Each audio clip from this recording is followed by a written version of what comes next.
అనగనగా శాంతిపురం అనే గ్రామంలో శివాలయంలో ధనంజయ అనే ఒక అర్చకుడు ఉండేవాడు. ఆయన చాలా మంచివాడు. తన దగ్గరికి వచ్చిన పేద రోగులకు చికిత్స చేయడం, తగాదాలు పరిష్కరించడం, దుఃఖంలో ఉన్నవారిని ఓదార్చడం చేస్తూ ఆ గ్రామంలోని అందరి చేత ఎంతో మంచివాడనిపించుకున్నాడు. ఇక దేవాలయం పక్కనే ఉన్న చిన్న ఇంట్లో ఆయన ముసలి తల్లి నివాసం ఉండేవారు. ఊళ్ళో ఉన్న పెద్దవాళ్లతోనూ చిన్నవాళ్లతోనూ అందరితోనూ ధనంజయ చాలా చనువుగా ఉండేవాడు. ఒకనాడు దేవాలయానికి ఆ ఊళ్ళో ఉండే మోతుబరి రైతు భాస్కరయ్య వస్తాడు. నమస్కారం భాస్కరయ్య గారు. ఊళ్ళో వాళ్ళందరికీ అవసరాలకి అప్పులిచ్చి వాళ్ల పాలిట దేవుడైన మీకు ఈరోజు ఈ దేవుడు అవసరం వచ్చినట్టుందే. ఎన్నో ఉలిదెబ్బలు తింటే కాని ఆ రాయి ఈరోజు దేవుడై ఇలా పూజలు అందుకుంటోంది. నా జీవితంలో కూడా నేను ఎన్నో కష్టాలు పడితే కాని ఈరోజు ఈ స్థాయికి రాలేదండి. మీకెలాగూ భార్యాపిల్లలు లేరు. ఉన్నది ఒక్కగానొక్క మీ తల్లిగారు మాత్రమే. మీరు ఉండటానికి ఊళ్ళో వాళ్ళు ఒక ఇల్లు కట్టించారు. బ్రతకడానికి దేవుడి మాన్యం 2 ఎకరాలు ఎలాగ ఉంది. ఇక మీకేం తెలుస్తాయండి మా కష్టాలు? నిజమే సుమండి, కష్టపడకుండా అంత తేలిగ్గా ఎవరు జీవితంలో పైకి రాలేరండి. మీ కష్టంతో పాటు ఆ దేవుడి అనుగ్రహం కూడా మీ మీద కాస్త ఎక్కువగానే ఉందిలేండి. ఈ ఏడు ఊళ్ళో ఎవరికీ పంటలు సరిగ్గా పండలేదు, కాని మీ పొలాల్లో మాత్రం బంగారం పండించారని విన్నాను. గాలిలో దీపం పెట్టి దేవుడు చూసుకుంటాడులే అనుకుంటే కుదురుతుందండి? పొలంలో పంట వేసి ప్రకృతి సహకరించలేదు అనడం కూడా అలాంటిదే. వాళ్లు తమ పంటను సరిగ్గా పట్టించుకోలేదు. నేను సమయానికి నీళ్లు ఎరువులు అందించాను కాబట్టి నా పంట బాగా పండింది. ఎంతైనా మీ అనుభవం కూడా మీకు బాగా ఉపయోగపడిందిలేండి. అవునండి, నేను మొదట్లో బీదవాణ్ణి. చిన్నతనంలోనే నా తండ్రి చనిపోయాడు. అప్పట్నుంచి నేను ఎంతో కష్టపడ్డాను. కొంతకాలం పశువులను కాచాను, కొంతకాలం పాలేరుగా పనిచేసి పొట్టపోసుకున్నాను. ఆ పని ఈ పని అని చూడకుండా అన్ని పనులు చేసి అంతో ఇంతో వెనకేసుకున్నాను. పొట్ల కట్టుకుని ఒక్కొక్క దమిడీ చొప్పున మిగుల్చుకుని ఆ డబ్బుతో పెట్టుబడి పెట్టి పాల వ్యాపారం, ధాన్యం వ్యాపారం సాగించి కొంత సంపాదించి చిన్న మిద్దె కట్టుకున్నాను. ఆ తరువాత పొలాలు, తోటలు కొన్నాను. వ్యవసాయంలో కూడా అనుభవం సంపాదించాను. ఇలా అంటున్నానని తప్పుగా అనుకోకండి. మరి ఊళ్ళో అందరూ మిమ్మల్ని పిసినారివాడు అంటారెందుకని? నేను డబ్బు విషయంలో కొంచెం కఠినంగా ఉన్నమాట వాస్తవేనండి. కష్టపడి సంపాదించిన సొమ్ము ఊరికే ఎందుకు వదిలేసుకుంటాను? అవసరమైన వాళ్లు వచ్చి అప్పు తీసుకుంటారు. తిరిగిచ్చేటప్పుడేవో సాకులు చెబుతారు. వాళ్లు చెప్పేది నేను వినకుండా ముక్కు పిండి డబ్బు వసూలు చేస్తాను. అందుకే నన్నందరూ పిసినారోడు అంటారు. సరిసర్లేండి, మీరు దేవుడి దర్శనానికి వచ్చారు. మాటలతో కాలక్షేపం చేసేస్తున్నాం. ముందు మీరిలా వచ్చి దర్శనం చేసుకోండి. ఈ సంభాషణంతా ఆ గుళ్ళోని ఒక పక్కన కూర్చున్న మరో పెద్ద మనిషి వింటూ ఉంటాడు. భాస్కరయ్య దేవుడి దర్శనం ముగించుకుని తిరిగి వెళ్ళిపోతాడు. అప్పుడు ఆ పక్కనే ఉన్న పెద్ద మనిషి అర్చకుడి వద్దకు వచ్చి ఇలా అంటాడు. ఆయన సమర్థతని ఊళ్ళో వాళ్ళందరూ మెచ్చుకునేవారే కాని ఆయన పిసినిగొట్టుతనం మటుకు అందరికీ యావగింపుగానే ఉందండి పూజారి గారు. ఇప్పటికీ ఆయన ప్రతి దమిడీ కూడా ఎంతో ఎంచి ఖర్చు పెడతాడు. ఒంటి నిండా సరైన బట్ట కూడా కట్టడు, కడుపు నిండా తినడు. తన భార్యని కొడుకుని కూడా కడుపు నిండా తిన్నివ్వడు. అవునండోయ్, మీరంటుంటే గుర్తుకొచ్చింది. వారి ఒక్కగానొక్క కుమారుడు వాసుకి పెళ్ళవలేదు కదా? లేదు లేదు, ఆ భాస్కరయ్యకు 2 తోబుట్టులున్నారు. ఒక అక్క, ఒక చెల్లెలును. ఇద్దరికీ పెళ్ళిడొచ్చిన ఆడపిల్లలున్నారు. వాళ్లల్లో భాస్కరయ్య చెల్లెలి కూతురు అనిత చక్కని చుక్క, ఎంతో బుద్ధిమంతురాలు. వాసుకి అనితని పెళ్ళాడాలనే ఇష్టం. కాని అనిత తల్లి చాలా దీనస్థితిలో ఉంది. ఆమె భర్త కూడా చనిపోయాడు. పాపం ఆ తల్లి కూతుళ్ళిద్దరూ చాకిరీ చేసుకుని జీవిస్తున్నారు. మరి అంత కష్టాల్లో ఉంటే అనితనే తన కొడుక్కిచ్చి పెళ్లి చేస్తే వారి కష్టాలు తీరుతాయి కదండి. ఇతనికి పెళ్ళవుతుంది కదా? లేదు లేదు, భాస్కరయ్య అక్క కాపురం కొంతలో కొంత బాగుంది. ఆమె భర్తకు కొద్దిగా పొలం ఉంది. ఆయన కొంతకాలం క్రితం భాస్కరయ్యకు పొలం అమ్మాడు. భాస్కరయ్య ఆ బాకీ ఇంకా తీర్చలేదు. దాన్ని చెల్లించి అక్క కూతురు సుజాతని వాసుకి చేసుకుంటే సరిపోతుందని భాస్కరయ్య ఆలోచన. పాపం అనిత తల్లి ఎంతో పేదరికంలో ఉంది కదా, ఆమెకు 1 రూపాయి కూడా సహాయం చేయలేదు ఈ మహానుభావుడు. కొంతమంది మనుషులు డబ్బుకిచ్చే విలువ మనుషులకి, బంధాలకి ఇవ్వరండి. సమయం వచ్చినప్పుడు ఆ భగవంతుడు గట్టిగానే బుద్ధి చెబుతాడులేండి. దేవుడు బుద్ధి చెబుతాడనే భయం మనిషిలో ఉంటే అసలిన్ని పాపాలెందుకు చేస్తారు చెప్పండి? అడ్డదారుల్లో డబ్బు సంపాదించడం, అందులో కొంత భాగం హుండీలో వేయడం, తాను చేసిన పాపంలో దేవుడికి కూడా కొంత భాగం అప్పచెపుతున్నారు. అందుకని ఆయన కూడా ఇటువంటి వాళ్ళని చూసి చూడకుండా ఊరుకుంటున్నాడులేండి అని చెప్పి ఆ పెద్దాయన అక్కడ్నుండి వెళ్ళిపోతాడు. ఇంతలో అక్కడికి భాస్కరయ్య కొడుకు వాసు వస్తాడు. అతన్ని చూసి ధనంజయ ఇలా అంటాడు. ఏమిటోయ్, తండ్రి కొడుకులిద్దరూ కూడబలుకునొచ్చారా ఏమిటి? మీ నాన్నగారు ఇప్పుడే అలా వెళ్ళారు, నువ్వు ఇలా ఊడిపడ్డావు. మా నాన్నగారు ఇక్కడికి ఎందుకు వచ్చారో నాకు తెలియదండి. కానీ నేను మాత్రం మిమ్మల్ని కలుద్దామని వచ్చాను. ఊళ్ళో ఎంతోమందికి ఎన్నో విధాలుగా సహాయపడ్డారు. నాక్కూడా సహాయం చేసి పెట్టండి. జీవితాంతం మీకు రుణపడి ఉంటాను. అదేమిటోయ్, ఊళ్ళో వాళ్ళందరికీ మీరే సహాయం చేస్తూ ఉంటారు. అటువంటిది నేను మీకేం సహాయం చేయగలను? అలా అనకండి. ఊళ్ళో ఎవరి మాట వినని వాళ్లు కూడా మీరు చెప్తే వింటారు. అందుకే మిమ్మల్ని మా నాన్నగారితో మాట్లాడి మా పెళ్లి జరిపించమని వచ్చాను అని అనగానే మరోవైపు నుండి అనిత ధనంజయ వద్దకు వచ్చి నమస్కారం చేసి నిలబడుతుంది. మా ఇద్దరికీ ఒకరంటే ఒకరికి చాలా ఇష్టమండి. వీళ్ళ ఆర్థిక పరిస్థితి అస్సలు బాగోలేదు. అందుకే మా నాన్నగారు మా పెద్దత్త కూతురు సుజాతను నాకిచ్చి పెళ్లి చేద్దామనుకుంటున్నారు. మా ఇద్దరికీ ఒకరంటే ఒకరికి ఇష్టమండి. వీళ్ళ ఆర్థిక పరిస్థితి అస్సలు బాగోలేదు. అందుకే మా నాన్నగారేమో మా పెద్దత్త కూతురు సుజాతని నాకిచ్చి పెళ్లి చేద్దామనుకుంటున్నారు. మా విషయం మా నాన్నగారికి మీరే చెప్పాలి. ఈ మాత్రం దానికంత దిగులెందుకు నాయనా? వేరే కులమో వేరే మతమో అయితే ఇబ్బంది ఉండేదేమో కాని మీ అత్త కూతురే కదా. మీ నాన్నగారికి నచ్చ చెప్పి చూడు, ఆయనే అర్థం చేసుకుంటారులే. నేనాయనతో ఆ మాటంటే నన్ను ఇంట్లోంచి పొమ్మంటాడండి.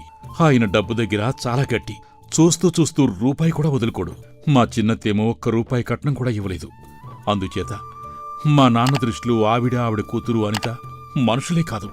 మీ అమ్మతో చెప్పి చూడు బాబు, ఆవిడ వల్ల కూడా కాకపోతే ఆలోచిద్దాం అని అంటాడు ధనంజయ. వాసు నిరుత్సాహంతో వెళ్ళిపోతాడు.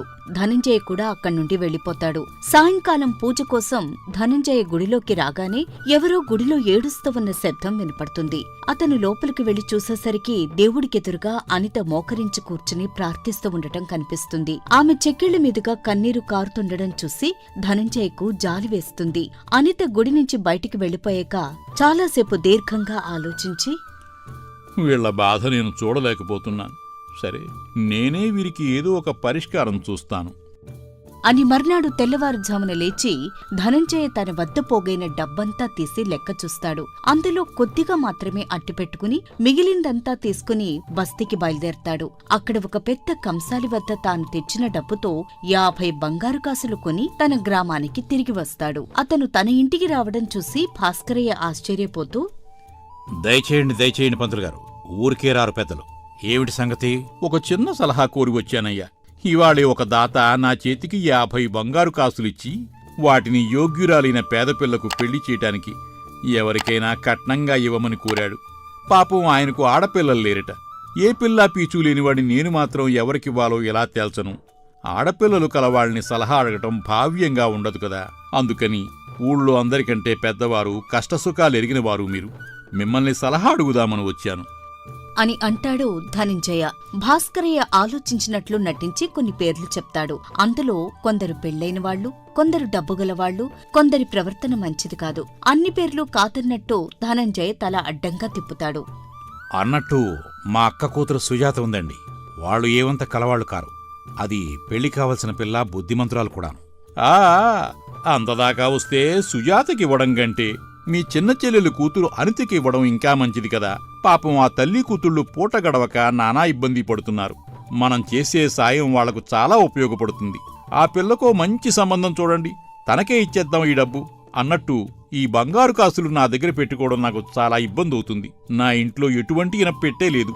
ఈ కాసుల విషయం తెలిసి ఏ దొంగాడైనా మా ఇంటి మీద పడ్డాడు అంటే మనం చెయ్యాలనుకున్న మంచి పని కాస్త నా చావుకు వస్తుంది. అందుకని ఈ కాసులు మీ దగ్గరే ఉంచండి. సమయం వచ్చినప్పుడు ఆ అనితకే ఇచ్చేద్దాం. ఇదిగోండి మొత్తం 50 బంగారు కాసులు అని మూట విప్పి చూపిస్తాడు ధనంజయ. వాటిని చూడగానే భాస్కరయ్య కళ్ళు జిగేలుమంటాయి. వెంటనే చప్పున మూటను కట్టేసి ఆ మూటను తన చేతిలోకి తీసుకుంటాడు భాస్కరయ్య.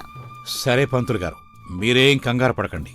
ఇవి నా దగ్గర భద్రంగా ఉంటాయి అని చెప్పగానే ధనంజయ అక్కడ్నుండి వెళ్ళిపోతాడు. ఇక ఆ బంగారు కాసులు ఆ రోజల్లా భాస్కరయ్య కళ్ల ముందు కదులుతూనే ఉంటాయి. రేపో ఎల్లుండో వాటిని అర్చకుడు తీసుకుపోతే తన ఇనప్పెట్టె చిన్నపోతుందని భాస్కరయ్యకు అనిపిస్తుంది.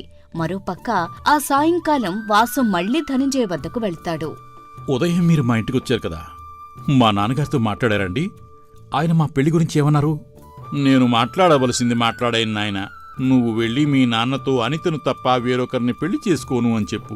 లేదండి, చెప్పి లాభం లేదు. మా అమ్మతో కూడా చెప్పాను. ఆవిడ కూడా ఈ విషయం గురించి నాన్నతో మాట్లాడటానికి భయపడుతోంది. అనితకు నిన్నట్నుంచి నిద్రాహారాలు లేవు అని వాసు దీనంగా అంటాడు. ధనంజయ తనలో తాను నవ్వుకుని పైకి మాత్రం ఇలా అంటాడు. ఏమయ్యా, నిష్కారణంగా అనితను చంపుకుంటావా ఏమిటి? వెంటనే వెళ్ళి మీ నాన్నని అడగవయ్యా.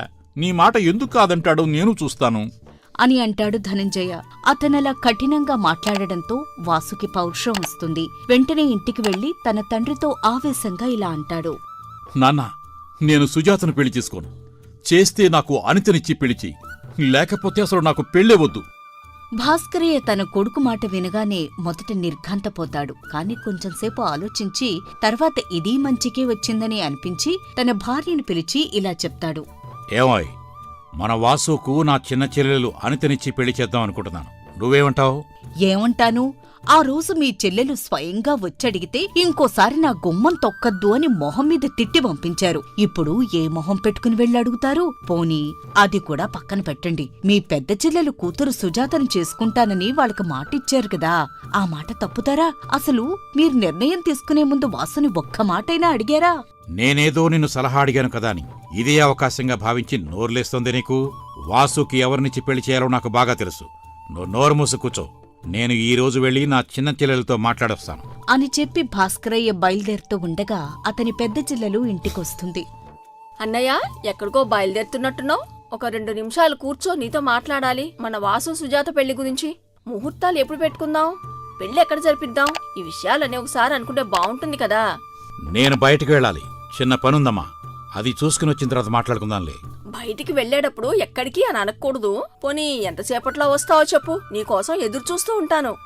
ఇంతలో భాస్కరయ్య భార్య కలుగజేసుకుని, ఆయన మీ చెల్లెలు గారింటికి వెళ్తున్నారమ్మా.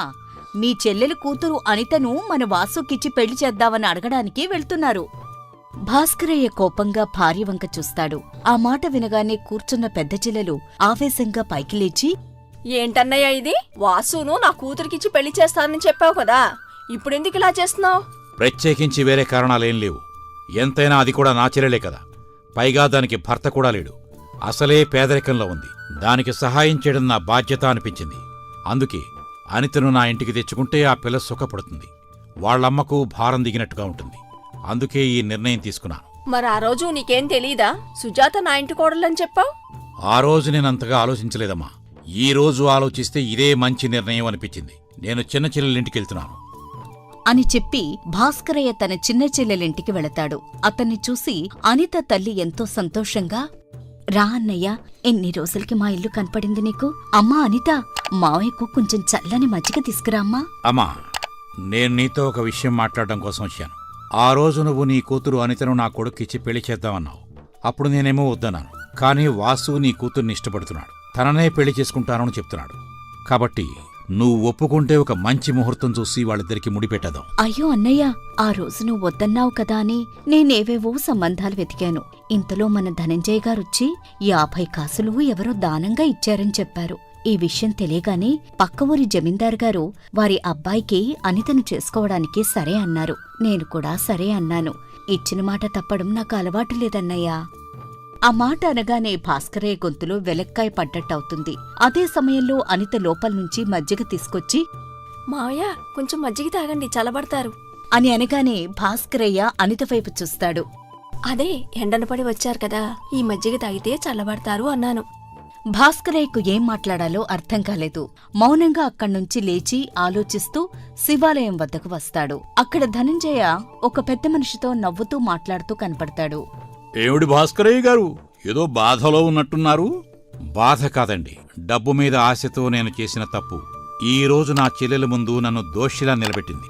ఏదో ఒకరోజు ఈ ఊరందరి ముందు కూడా నన్ను దోషిని చేస్తుందేమోనన్న భయం. నేను చాలా పెద్ద తప్పు చేశాను. సరిదిద్దుకోలేనంత తప్పు చేశాను పంతులుగారు. తప్పు చేశాను అని మీరు ఒప్పుకున్నారు అంటే మీలో మార్పు మొదలైంది అని అర్థం. మార్పు మొదలైతే సరిదిద్దుకునే అవకాశాలు వాటంతటవే వస్తాయిలేండి. మీ చిన్న చెల్లెలికి ఆ విధంగా చెప్పమని చెప్పింది నేనే. నిజానికి అనితకు ఏ సంబంధమూ రాలేదు. అనిత మీ వాసు కోసమే పుట్టింది. బాధపడకుండా వెళ్లి వాళ్ళిద్దరికీ పెళ్లి ఏర్పాట్లు చేయండి.